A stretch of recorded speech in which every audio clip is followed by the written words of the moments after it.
This is tape number 5. I'm speaking with Esther Bines. How did you get to New York? I finally got to New York, having worked my butt, saved all my money, and one day I came to my uncle and said, "Uncle Joe, thank you very much for whatever you tried to do. You meant well. It's not my cup of tea. I have to go back home. I want to be with my family.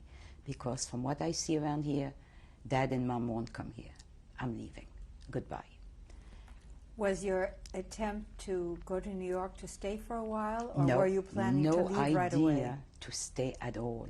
By then, I realized the hurt that I subjected my mother. I really I wanted, when you're deprived for such a long time of growing up, to me that trip represented something that probably in my lifetime I would never come across again. So I went. My uncle, of course, we had to do the same 6 hour with his truck back to the airport in the city. And there, I took a plane that landed me in Miami. In Miami, I had instructions because I had contacted the Joint Distribution Committee, and they told me exactly how to go about. They weren't getting in no expenses. Everything was taken care of by myself. So they gave me the addresses, who to contact, and how to go about doing things. So I arrived at the airport. I took a bus, I think, to Miami. I had an address, which was the Joint.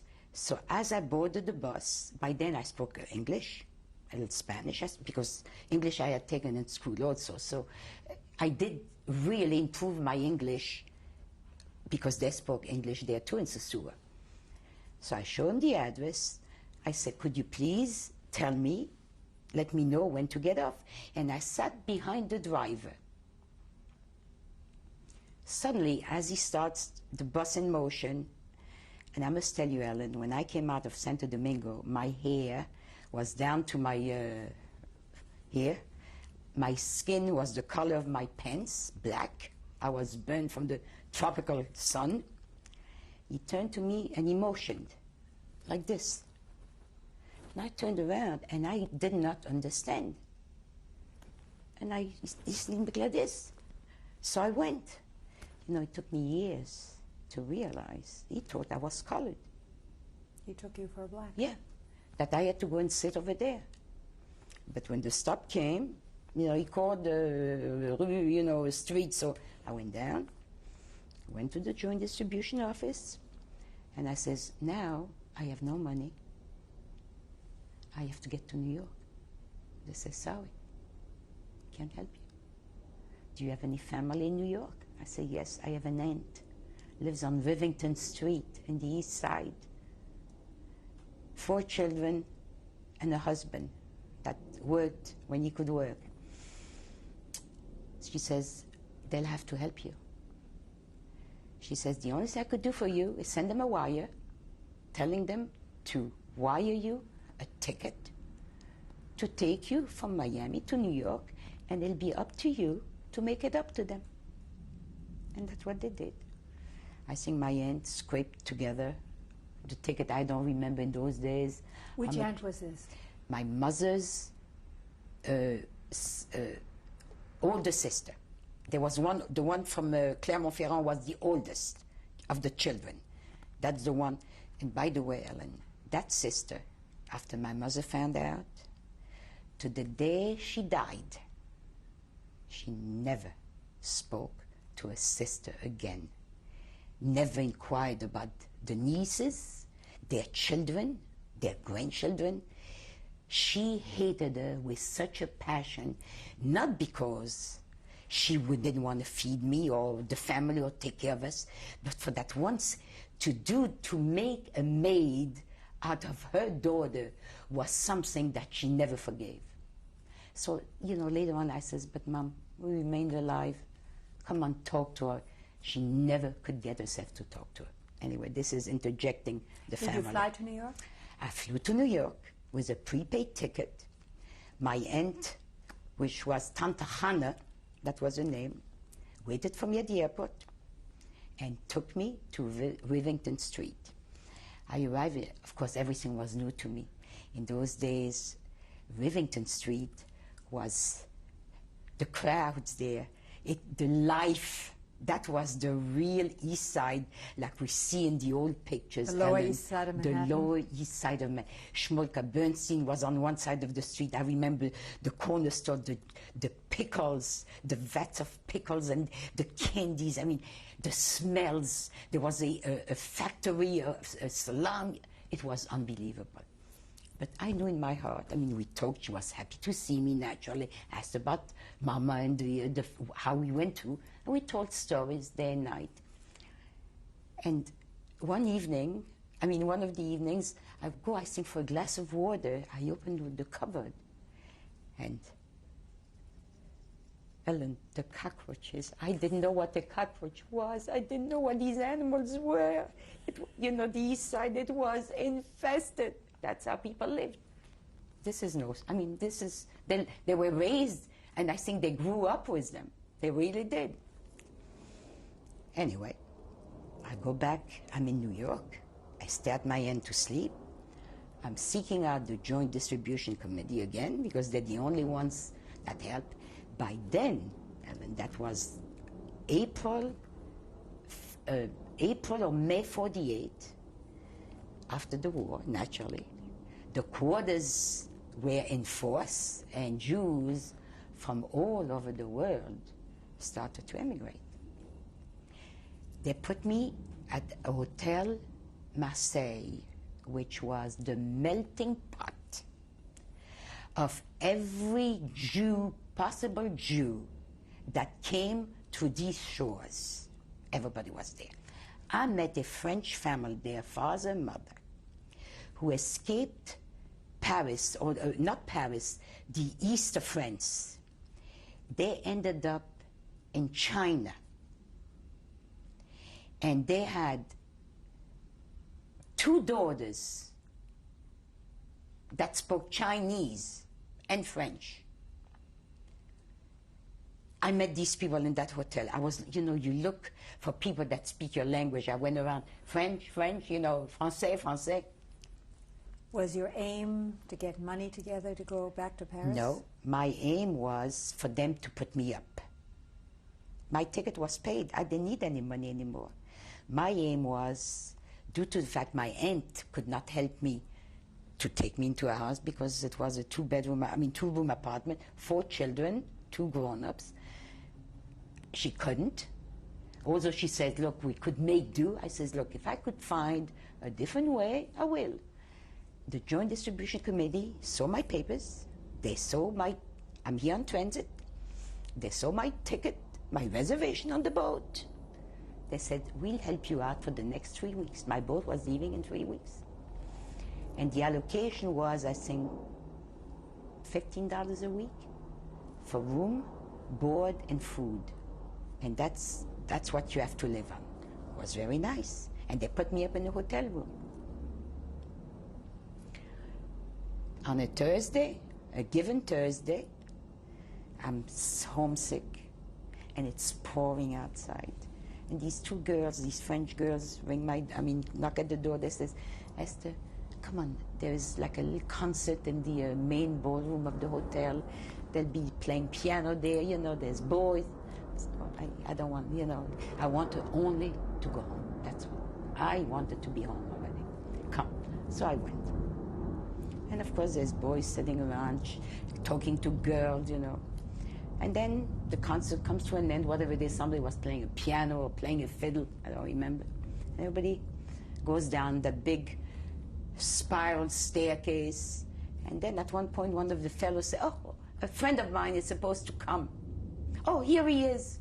And who walks in? Mr. Beautiful, Eugene Bines walks in. Introduces, these are the girls, what's your name? And Eugene, okay. And they said, we're going to have a cup of coffee. And the hotel, I think, had a luncheonette attached to the lobby there someplace. Everybody must have been about 15, 16 youngsters. Everybody goes everybody finds a seat except me and Eugene. I said, B'Shayit, it's meant. And we look at one another like two icing on the cake here. What's your name? What's your name? You speak French? No. You speak English a little bit? Yiddish? Yeah. So we conversed in Yiddish. And then, as I said French, he whips up from his pocket. He said, oh, I just got a postcard from my brother. He's in Paris, and he's showing me the Eiffel Tower. That's what made him French. So the two of us sit down at the counter. We have a cup of coffee. And for a couple of while, and he says, the weekend is coming.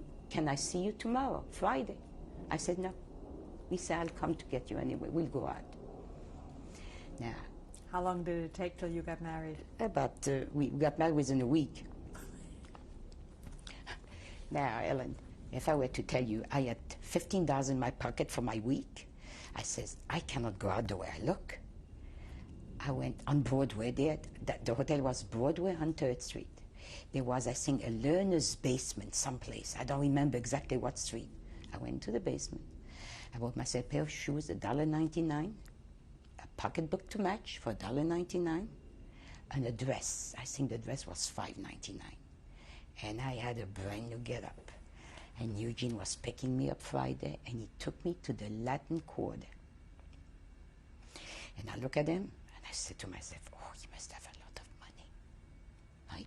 A drink? I don't drink, so I order orange juice. The waiter looks at me like my sugar. So Eugene said 2 drinks, he drank them. Okay, we had a good time, takes me back to the hotel. It just so happened that he lived across the street from the hotel in the rooming house. Okay, this was Friday night, takes me home. He says, tomorrow Saturday, I'll come and pick you up in the morning because I don't work. And my window was giving on the 2nd floor on the street. Saturday morning, 10 o'clock, I hear Esther, and I hear the honking of a car. I look down, and here's Eugene sitting in a brand new red convertible. And I go like this to myself. Oh my God. You know, I didn't know what a convertible was. I never seen a convertible. I mean, who knew about cars? I go down, the same outfit, couldn't afford to get another one. And he takes me out. We had lunch, and he takes me again to a nightclub. And he said, I'm coming back Sunday, and we're going to go in the park on Riverside Drive. It was beautiful. And at one point, he stops the car, and he says, I want to marry you. And I said, you want to marry me? I said, but I don't know you. I don't even know your last name. So he said, my name is Eugene Bines.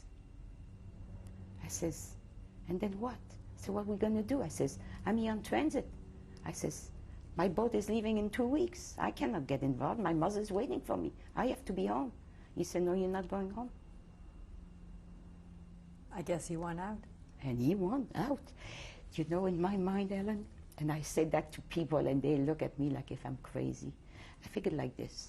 He is one fella, and he was good looking. I don't know anything about him. In those days, we didn't worry about murderers, about abusers. There was no such thing, didn't exist. And I said like this to myself, Esther, he is one man that's asking you to marry him.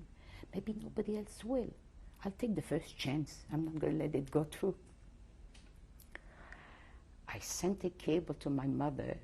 I'm staying in New York. Don't wait for me. Well, Helen, what can I tell you? The letter I got after that, because phones we didn't have, she was crying her head off. She says, you sure that's what you're going to do after a war? I said, Mama, I'm going to get married. I got married by myself, no parents, nobody. We did get married. My aunt was very religious. We got married first civil. I couldn't go and live with Eugene. I had to go get married Jewish. But the rabbi couldn't marry us before July 17. I had to stay with my aunt. She was watching, my uncle too, they were very Orthodox Jews, watching over me like a hawk. A Jewish girl doesn't do that. What happened with your transit visa? My transit visa is on my passport. I called the immigration. I says, I'm here on a transit, from a public phone, Ellen, with Eugene standing behind me. I'm here on a transit visa. I jumped my visa, my transit. I got married, and they say, I hung up so fast, I figured somebody will be, behind. Anyway, I went to work. I didn't care. I went to work. I found a job immediately to the French consulate. I was a full-fledged secretary, speaking French fluently and English. Got a job through this place. My boss there, Monsieur Triou, was president of the French war veterans. He was a macher. Got me a lawyer in Washington. I met this lawyer. He came to New York. He met us under the clock at the Biltmore Hotel. Do you remember that clock? And he says, you cannot, I said to him, Mr. New, his name was Ricey S. New. Mr. New, how will I recognize you? He says, you'll see me from wherever you stand. He said, I'm 7 feet tall. I said, well, you'll recognize me too. I'm 5 foot. And we met, and he looked at the two of us. He said, children, and he was a young man. Children, my father is a senator. I'll bring your case through. And we were told, because as I went to work, we asked people. They says, you cannot stay in this country. You can only be here on a quota. There's millions waiting to come in here. You cannot just.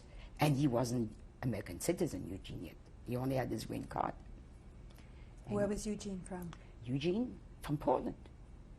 Eugene came here after he was liberated with the first transport bringing the displaced wretches of human beings that came to these shores. He came with the Marine Fleischer in 1946. He came, I think, on one of the first boats to arrive here, thanks to an American soldier that he befriended there. He had no family. There was nobody for him, nothing to go back to, and he didn't want to stay in Germany. As to compare to other people, because the black market there was flourishing. Ellen, I mean, that's how they lived there. He came here. Then So Senator New did what for you? This lawyer, Ricey, said, I'm going to bring your case to. It took 3 years. I had to report to the Immigration Service. There's a big number, a picture. I was on the instance of deportation for 3 years. And he brought the case. He said, first, so we asked him, how much? He said, for you, $1,000. You know what $1,000 was then, Ellen? In 1948, I mean, A fortune. A fortune. I gave him a deposit. Eugene asked some friends. So we gave him $250 deposit. And when the case came to a fruition, at the end, he managed to get me to the American consulate in Niagara Falls. I went into one door, out, and I came in on the American side in, and I was an American citizen, legally coming into the United States after 3 years. And when I met with my lawyer, he was here, and he kissed, and he embraced me, and he says, child, because that's how he called me, child, did I tell you that I'm going to make it for you? And he did. Despite everybody, whoever we had spoken to, I had gone to other lawyers, you never make it. It's very hard here. The immigration is tough on newcomers. Maybe you belong to a communist party. Do you know that after that, I mean, while this whole file was going on, we were followed, the FBI, if we belonged to organizations, movements. The judge, when I finally came into the judge chamber, and he opened this, which was like this, he says, young lady, he says, you're going to tell me that your husband, this man, married you after, that nothing was crooked? I said, no. He asked him the same question. He said, I fell in love with her. He said, where were you June 11th? I said, I don't know. So he opened the file. He said, June 11th, blah, blah, blah, blah, blah. They knew exactly where I was. When did you have children? It took us a long time to have children. The reason is we had nothing. So we first wanted to work and save some money. And then, when they decided it's time, I couldn't.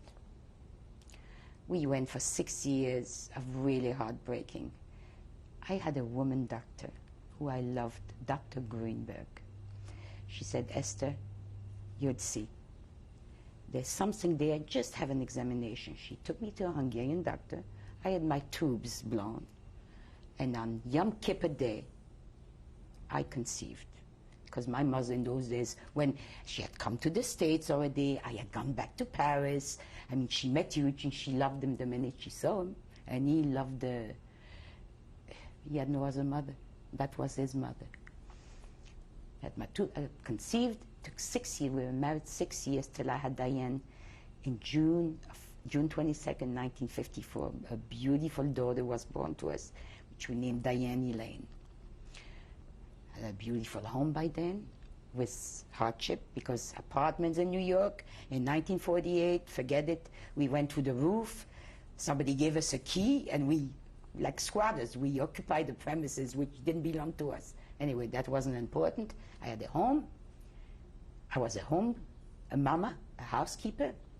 And then on my 3rd month's visit to the doctor for a checkup, she examined me. She said, Esther, she says, you know you're pregnant? I said, what? I said, 6 years. She says, you're pregnant. Diane was born in 54 in June, and Neil was born in 55 in June. 3 months. When did Evan arrive? Evan arrived 3 years after that, in 1958, but he was an accident that I didn't want.